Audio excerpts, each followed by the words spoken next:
PV. അൻവറെ കുറിച്ച് തന്നെയാണ്. PV. അൻവറെ കുറിച്ച് UDFന്റെ ഒരു പ്രഖ്യാപനം അടുത്തു തന്നെ വരും.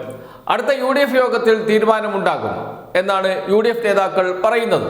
പ്രതിപക്ഷ നേതാവും UDF ചെയർമാനുമായ VD സതീശൻ UDF ഘടകകക്ഷി നേതാക്കളുമായി ആശയവിനിമയം തുടങ്ങിക്കഴിഞ്ഞു. പി.വി. അൻവറുടെ കാര്യമാണ് ചർച്ച ചെയ്യുന്നത്. എവിടെയായിരിക്കും പി.വി. അൻവറുടെ സ്ഥാനം? UDFനകത്താണോ പുറത്താണോ? ഇതാണ് പ്രധാനപ്പെട്ട ചർച്ച. ഒരു കാര്യത്തിൽ നേരത്തെ തീരുമാനമായിട്ടുണ്ട്, അകത്തല്ല പുറത്ത് തന്നെയാണ് എന്ന് വെച്ചാൽ പടിക്ക് പുറത്ത് നിൽക്കുക. അതിന് ഒരു നല്ല പേര് നൽകിയിട്ടുണ്ട്, അസോസിയേറ്റ് അംഗത്വം. നല്ല പേരാണ്. അസോസിയേറ്റ് അംഗമായി UDFനോടൊപ്പം നിൽക്കാം എന്ന് വെച്ചാൽ UDF യോഗത്തിൽ പങ്കെടുക്കാൻ കഴിയില്ല. UDFന്റെ നയപരമായ തീരുമാനങ്ങളിൽ ഒരു പങ്കാളിത്തവും ഉണ്ടാകില്ല. UDFന്റെ പുറത്ത് തന്നെയാണ് സ്ഥാനം. പക്ഷേ നിയമസഭയ്ക്കകത്ത് UDFന്റെ ഭാഗമാകാം. അതുമാത്രമാണ് ഒരു ഗുണം. അതല്ലാതെ UDFൽ ഇന്ന് ചേരും, നാളെ ചേരും, UDFന്റെ പ്രധാനപ്പെട്ട നായകനായി വരും, UDFന്റെ നയരൂപീകരണത്തിൽ നിർണായക പങ്കുവഹിക്കും എന്നൊക്കെ പി.വി. അൻവർ പറഞ്ഞിട്ടുണ്ട്. UDFനെ നയിക്കുക ഇനി ഞാനായിരിക്കും എന്ന് വരെ അദ്ദേഹം പറഞ്ഞിട്ടുണ്ട്.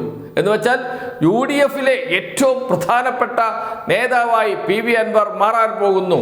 ഇതായിരുന്നു പി.വി. അൻവർ ഇന്നലെ വരെ വിളിച്ചു പറഞ്ഞുകൊണ്ടിരുന്നത്. അങ്ങനെ അദ്ദേഹത്തെ ചിന്തിപ്പിച്ചത് മാധ്യമങ്ങളാണ്. എന്തൊരു പ്രാധാന്യമായിരുന്നു. CPIMനെ വിമർശിക്കാൻ CPM സ്വതന്ത്രൻ MLA സ്ഥാനം രാജിവെച്ച് പുറത്തിറങ്ങിയിരിക്കുന്നു.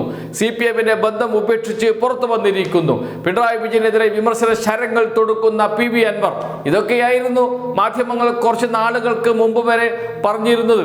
അതോടൊപ്പം വീടിന്റെ മുന്നിൽ രാവിലെ ഉറങ്ങി എഴുന്നേൽക്കുന്ന പി.വി. അൻവർ കാണുന്നത് മാധ്യമങ്ങളുടെ വലിയ കൂട്ടമാണ്. ഒരു ചാനലിൽ നിന്ന് 2ഉം 3ഉം റിപ്പോർട്ടർമാരും ക്യാമറാമാൻമാരും വന്ന് പറയൂ എന്തെങ്കിലും എന്ന് പറഞ്ഞ് കാത്തു നിൽക്കുന്ന അവസ്ഥ. സ്വാഭാവികമായും ആരും ഒന്ന് ചിന്തിച്ചു പോകും, അയ്യോ ഞാൻ ഇത്രയും വലിയ ആളാണോ എന്ന്. ആ ചിന്ത അദ്ദേഹത്തെ അവസാനം കൊണ്ട് ചെന്ന് എത്തിച്ചത് ഞാൻ വലിയ നേതാവാണ്, വലിയ സംഭവമാണ് എന്ന രീതിയിൽ തന്നെയാണ്. അങ്ങനെയാണ് ഇന്ന് തന്നെ UDFൽ പ്രവേശിക്കണം എന്ന് ധരിച്ച് UDF നേതാക്കളുമായി കൂടിക്കാഴ്ച നടത്താൻ പോയത്. അവസാനം തീരുമാനം വന്നു, അകത്ത് വേണ്ട പുറത്തു മതി എന്ന്. RMPയെ പോലെ പുറത്തു നിൽക്കാം. UDFന്റെ ഭാഗമാണ്, പക്ഷേ UDFന്റെ ഘടകകക്ഷിയല്ല. UDFന്റെ നയപരമായ തീരുമാനങ്ങളിൽ ഇടപെടാൻ കഴിയില്ല. എങ്കിലും നിയമസഭയിൽ UDFന്റെ ഭാഗമായി ഇരിക്കാം. അതുമാത്രമാണ് ഗുണം. ആരാണ് തോറ്റത്? പി.വി. അൻവർ തന്നെയാണ്. തോറ്റ് തുന്നമ്പാടി എന്ന് പറയാം. UDFൽ അംഗത്വം ലഭിക്കാൻ ആരെയൊക്കെ കണ്ടു? പാണക്കാട് സാദിഖ് അലി തങ്ങളെ കണ്ടു. പാണക്കാട് വീട്ടിൽ പോയിട്ട് വലിയ സ്വീകരണമായിരുന്നു ആദ്യം ലഭിച്ചത്. പിന്നീട് പോയപ്പോൾ അത്ര നല്ല സ്വീകരണമായിരുന്നില്ല. കാരണം മുസ്ലിം ലീഗുകാർക്കും കാര്യം പിടികിട്ടി അപകടമാണ് എന്ന്. പിന്നീട് PJ ജോസഫിനെ കാണുന്നു, മറ്റു നേതാക്കളുമായി ഫോണിൽ സംസാരിക്കുന്നു, രമേശ് ചെന്നിത്തലയെ കാണുന്നു, VD സതീശനുമായി കൂടിക്കാഴ്ച നടത്തുന്നു, KPCC പ്രസിഡന്റിനെ കാണുന്നു. അങ്ങനെ വലിയ വാർത്തകളായി നിറഞ്ഞു നിൽക്കാൻ ശ്രമിച്ചു. അവസാനം ഇതാ കിടക്കുന്നു പുറത്ത്. കെ സുധാകരനായിരുന്നു ആകെ ഒരു പ്രതീക്ഷ. കെ സുധാകരന്റെ പഴയ അനുയായിയാണ് പി.വി. അൻവർ. അങ്ങനെ കെ സുധാകരൻ മനസ്സ് വെച്ച് UDFലകത്തേക്ക് പ്രവേശനം ലഭിക്കും എന്നൊക്കെ കരുതിയതാണ്.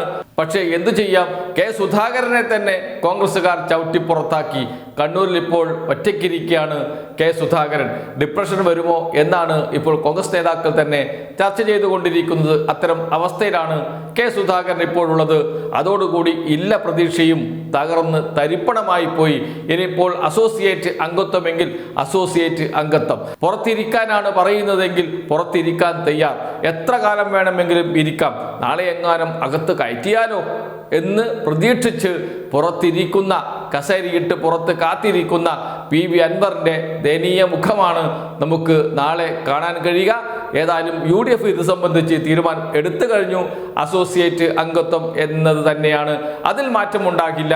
പിന്നീട് മറ്റു കാര്യങ്ങൾ, സീറ്റും അതുമായി ബന്ധപ്പെട്ട ചർച്ചകളൊക്കെ നടക്കുമല്ലോ, അതൊക്കെ ഒരു ധാരണയിലെത്തണം.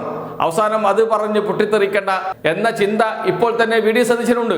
അതുകൊണ്ട് അതിലും കൂടി തീരുമാനമാക്കിയിട്ട് മാത്രമേ തീരുമാനം പ്രഖ്യാപിക്കേണ്ടതുള്ളൂ എന്നാണ് ഇപ്പോൾ തീരുമാനിച്ചിരിക്കുന്നത് VD സതീശൻ. അതുകൊണ്ട് അതും കൂടി തീരുമാനിച്ച ശേഷം അസോസിയേറ്റ് അംഗത്വം നൽകുന്ന കാര്യം പ്രഖ്യാപിക്കാനിരിക്കുകയാണ് UDF. അതിന് അടുത്ത UDF യോഗം വരെ കാത്തിരിക്കേണ്ടി വരും. എന്തുതന്നെയായാലും പി വി അൻവർ പടിക്ക് പുറത്ത് തന്നെയാണ്. അസോസിയേറ്റ് അംഗത്വം എന്നൊക്കെ പറയുന്ന വലിയ പേരൊക്കെ ഉണ്ട് എങ്കിലും UDFിൻ്റെ നയരൂപീകരണത്തിൽ ഒരു ഇടപെടൽ നടത്താൻ പി വി അൻവറിന് കഴിയില്ല. പുറത്ത് തന്നെയാണ്. എന്തൊക്കെ തീരുമാനമെടുക്കുമെന്ന് കാത്തിരുന്ന് കാണുകയും അതനുസരിച്ച് പ്രവർത്തിക്കുകയും ചെയ്യുന്ന ഒരാളായി, പടിക്ക് പുറത്ത് കാത്തിരിക്കുന്ന ആളായി പി വി അൻവർ മാറും. ദയനീയമാണ് പി വി അൻവറുടെ അവസ്ഥ എന്ന് പറയുന്നതിൽ ഖേദമുണ്ട്.